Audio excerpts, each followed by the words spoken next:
Hello বন্ধুরা, আমি প্রদীপ্ত। সকলকে স্বাগত জানাই আমার চ্যানেলে। শুরু করা যাক। Easiest way to determine debit or credit, অর্থাৎ সহজ পদ্ধতিতে আমরা কিভাবে ডেবিট অথবা ক্রেডিট নির্ধারণ করব, তাই আমরা আজকে শিখব। আমরা জানি ডেবিট বা ক্রেডিট নির্ধারণ করার জন্য কিন্তু আমাদের অনেকগুলো রুলস, মেথডস বা অ্যাপ্রোচেস কিন্তু মনে রাখতে হয়। কিন্তু সেই রুলস, অ্যাপ্রোচেস বা মেথডস কিন্তু সবসময় মনে থাকে না।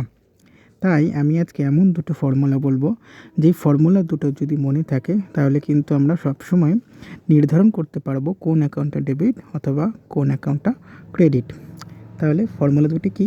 Assets, expenses and losses, if increases debit, if decreases credit.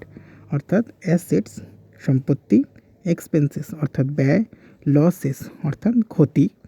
If increases debit, যদি বাড়ে তাহলে হবে ডেবিট।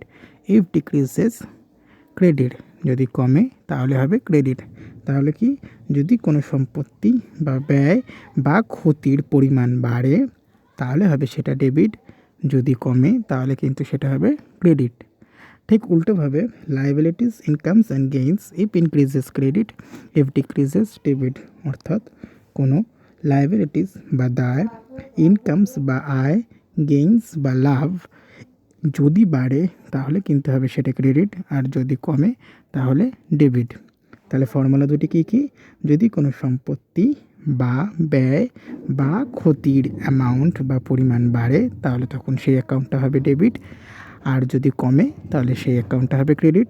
ঠিক উল্টোভাবে যদি কোনো দায় বা আয় বা লাভের পরিমাণ বাড়ে কোনো অ্যাকাউন্টে তাহলে সেই অ্যাকাউন্টটা হবে ক্রেডিট, আর যদি কমে তাহলে সেই অ্যাকাউন্টটা হবে ডেবিট। ভিডিওটি দেখার জন্য অসংখ্য ধন্যবাদ। যদি ভিডিওটি ভালো লেগে থাকে তাহলে লাইক করো, শেয়ার করো, কমেন্ট করো আর আমার চ্যানেলটি সাবস্ক্রাইব করো।